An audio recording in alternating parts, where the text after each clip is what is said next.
వ్యూహం cinema release పై ఇవాళ తెలంగాణ హైకోర్టులో విచారణ ఉంది. విచారణ తర్వాత వెంటనే తీర్పు కూడా ప్రకటించనుంది హైకోర్టు. గతంలో ఈ నెల 11 వరకు మూవీ రిలీజ్ పై స్టే విధించింది హైకోర్టు సింగిల్ బెంచ్. ఇవాళ తీర్పు ప్రకటించాలని డివిజన్ బెంచ్ ఆదేశాలు జారీ చేసింది. అయితే రిలీజ్ ఆలస్యంతో కోట్లలో నష్టం వాటిల్లుతోందని కోర్టుకు తెలిపారు మూవీ ప్రొడ్యూసర్. దీనికి సంబంధించి మరిన్ని అప్డేట్స్ సదానందం అందిస్తారు. సదా, వ్యూహం మూవీపై అభ్యంతరాలేంటి?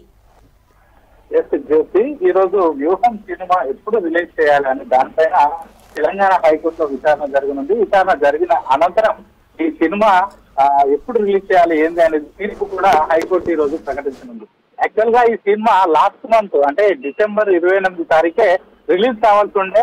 కాకపోతే ఈ సినిమా వ్యూహం సినిమా అనేది కేవలం అటు చంద్రబాబు నాయుడు, అలాగే పవన్ కళ్యాణ్, నారా లోకేష్ బాబు వీళ్ళ ముగ్గురిని కించపరిచేందుకు మాత్రమే పొలిటికల్ గా ఈ సినిమా తీశారు.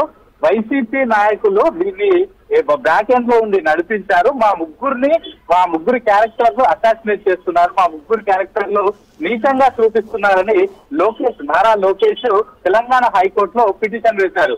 సో ఇలాంటి సినిమాకు అయితే సెన్సార్ బోర్డు ఎలా సర్టిఫికేట్ ఇచ్చిందంటూ ఆ సెన్సార్ బోర్డు ఇచ్చిన సర్టిఫికేట్ ను సవాల్ చేస్తూ దీన్ని తెలంగాణ హైకోర్టులో పిటిషన్ వేశారు. సో పిటిషన్ వేసిన తర్వాత తెలంగాణ హైకోర్టులో విచారణ జరిగింది. విచారణ జరిగిన అనంతరం దీనిపైన అటు లోకేష్ బాబు తరఫున అటు వాళ్ళు దీన్ని డిఫెండ్ చేసుకుంటూ వచ్చారు. ఇటు వీళ్ళేమో మేము కేవలం సినిమా లాగే తీసాము, సినిమా స్టోరీ కొన్ని సన్నివేశాలు తీసుకున్నాం తప్ప ఎవరిని మేము కించపరచడానికి ఈ సినిమా తీయలేదు. ఒకవేళ అలా ఉండుంటే ఇటు సెన్సార్ బోర్డు మాకు సర్టిఫికేట్ ఇచ్చేది కాదు కదా అంటూ కూడా ఇటు సినిమా యూనిట్ అటు డిఫెండ్ చేసుకుంటూ వచ్చింది.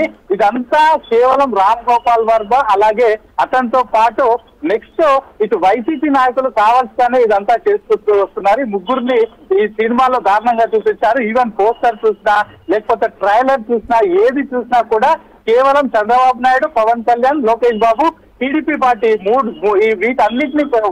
వీటన్నిటిపైన బ్యాడ్ నేమ్ తీసుకురావడానికి ఇదంతా చేశారంటూ కూడా ఈ పిటిషన్ లో పేర్కొన్నారు. అయితే దీనిపైన విచారణ చేసిన హైకోర్టు అంటే లాస్ట్ మంత్ డిసెంబర్ 27న దీనిపైన విచారణ చేసింది. దీనిపైన విచారణ చేసిన హైకోర్టు సింగిల్ బెంచ్ ఈ నెల జనవరి 11న దీనిపైన మేము పూర్తిగా విచారణ చేసి ఎప్పుడు రిలీజ్ చేయాలనేది అప్పుడు ప్రకటిస్తామని చెప్పారు. సో 28 నుంచి ఇప్పటి వరకు మీరు ఈ సినిమాని రిలీజ్ చేయొద్దంటూ కూడా హైకోర్టు ఆదేశాలు ఇచ్చింది.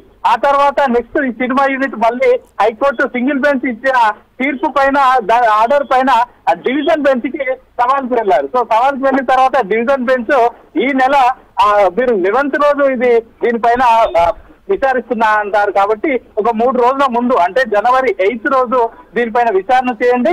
దానిలో ఉన్న అభ్యంతరాలు ఏంటి అవన్నిటిని కూడా ఎగ్జామిన్ చేసి వాటన్నిటిని పరిశీలించి సినిమా ఎప్పుడు రిలీజ్ చేయాలి, ఒకవేళ రిలీజ్ చేయాలనుకుంటే ఎప్పుడు రిలీజ్ చేయాలి, లేకపోతే అభ్యంతరాలు ఉంటే ఏంటి, ఏమైనా సీన్లు కట్ చేయాలా ఏంటి అనే అన్ని విషయాలపైన విచారించి ఈ నెల 8నే మీరు దీనిపైన తీర్పు ప్రకటించండి అంటూ కూడా డివిజన్ బెంచ్ సింగిల్ బెంచ్ కి ఆర్డర్స్ ఇవ్వడం తోటి ఈ రోజు ఈ సినిమా పైన విచారణ జరగనుంది. విచారణ అనంతరం ఈ రోజు ఈవినింగ్ ఈ సినిమా రిలీజ్ చేయాలా, ఒకవేళ రిలీజ్ చేస్తే ఎప్పుడు రిలీజ్ చేయాలి, లేకపోతే ఏమైనా అభ్యంతరాలు ఉన్నాయా, లేకపోతే ఏమైనా సీన్లు కట్ చేయాలనే అన్ని అంశాలపైన అయితే ఈ రోజు ఈవినింగ్ వరకు తీర్పు వచ్చే అవకాశం ఉంది జ్యోతి.